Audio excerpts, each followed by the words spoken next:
Everyone, ಎಲ್ಲರೂ ಹೇಗಿದ್ದೀರಾ? ನಾನು ಇವತ್ತು ಕ್ವಿಕ್ಕಾಗಿ ರವೆ ಉಂಡೆ ಹೇಗೆ ಮಾಡೋದು ಅನ್ನೋದನ್ನು ತೋರಿಸ್ಕೊಡ್ತಾ ಇದ್ದೀನಿ. ಒಂದು ಪ್ಯಾನಲ್ಲಿ ಸ್ವಲ್ಪ ಆಯಿಲು, ನಿಮಗೆ ಬೇಕಾದ್ರೆ ತುಪ್ಪ ಕೂಡ ಹಾಕ್ಕೋಬೋದು. ನಾನು ದ್ರಾಕ್ಷಿ ಗೋಡಂಬಿ ತೊಗೊಂಡಿದ್ದೀನಿ. ನಿಮಗೆ ಬೇಕಾದರೆ ಬೇರೆ ಡ್ರೈ ಫ್ರೂಟ್ಸ್ ಕೂಡ ತೊಗೊಂಡು ಈ ರೀತಿ ಫ್ರೈ ಮಾಡ್ಕೋಬೇಕು. ಇದೇ ಪ್ಯಾನ್ಗೆ ನಾನೊಂದು 400 ಗ್ರಾಮ್ ಅಷ್ಟು ನಾನು ರವೆ ತೊಗೊಂಡಿದ್ದೀನಿ. ಸೂಜಿ ರವೆ ತೊಗೊಂಡಿದ್ದೀನಿ, ಸಣ್ಣ ರವೆ.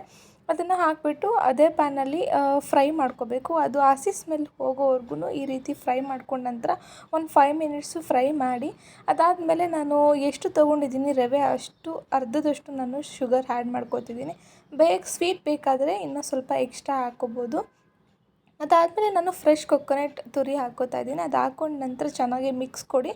ಮಿಕ್ಸ್ ಆದ ನಂತರ ನಾನು ಹಸಿ ಹಾಲು ಅಥವಾ ಕಾಸಿ ತಣ್ಣಗಾಗಿರುವಂಥ ಹಾಲನ್ನು ನಾನು ಇದಕ್ಕೆ ಮಿಕ್ಸ್ ಮಾಡ್ತಾಯಿದ್ದೀನಿ. ಮಿಕ್ಸ್ ಮಾಡಿ ಚೆನ್ನಾಗಿ ಎಲ್ಲ ಕಡೆ ಸ್ಪ್ರೆಡ್ ಆಗೋ ಥರ ಹಾಲು ಚೆನ್ನಾಗಿ ಕಲಸಿ ಆದಮೇಲೆ ಒಂದು 2 ಮಿನಿಟ್ಸು ಇದನ್ನು ನೆಡ್ ಕ್ಲೋಸ್ ಮಾಡಿ ಹಾಗೆ ಬಿಟ್ಟರೆ ರವೆ ಉಂಡೆ ಕಲಸೋದಕ್ಕೆ ಅಂದರೆ ಕಟ್ಟೋದಕ್ಕೆ ಬೇಕಾಗಿರುವಂಥ ಕನ್ಸಿಸ್ಟೆನ್ಸಿ ರೆಡಿ ಆಗುತ್ತೆ. ಅದಾದಮೇಲೆ ಸ್ವಲ್ಪ ಬೆಚ್ಚಗಿರೋ ಟೈಮಲ್ಲೇ ನಾವು ರವೆ ಉಂಡೆನ ಈ ಸೈಜಲ್ಲಿ, ನಿಮ್ಗೆ ಯಾವ ಸೈಜ್ ಬೇಕು ಆ ಸೈಜಲ್ಲಿ ಕಟ್ಕೋಬೋದು. ಸೊ ಈ ವಿಡಿಯೋ ನಿಮಗೆ ಇಷ್ಟ ಆಗಿದೆ ಅಂತ ಭಾವಿಸ್ತಾ ಈ ವಿಡಿಯೋ ನಾನು ಇಲ್ಲಿಗೆ ಎಂಡ್ ಮಾಡ್ತಾ ಇದ್ದೀನಿ. ಯಾರೆಲ್ಲ ಹೊಸದಾಗಿ ವಿಡಿಯೋ ನೋಡ್ತಿದ್ದೀರಾ ಪ್ಲೀಸ್ ಸಬ್ಸ್ಕ್ರೈಬ್ ಮಾಡಿ, ವಿಡಿಯೋ ನೋಡಿ, ಹಾಗೆ ನಿಮ್ಮ ಫ್ರೆಂಡ್ಸ್ ಫ್ಯಾಮಿಲಿ ಜೊತೆ ಶೇರ್ ಮಾಡಿ. Thank you.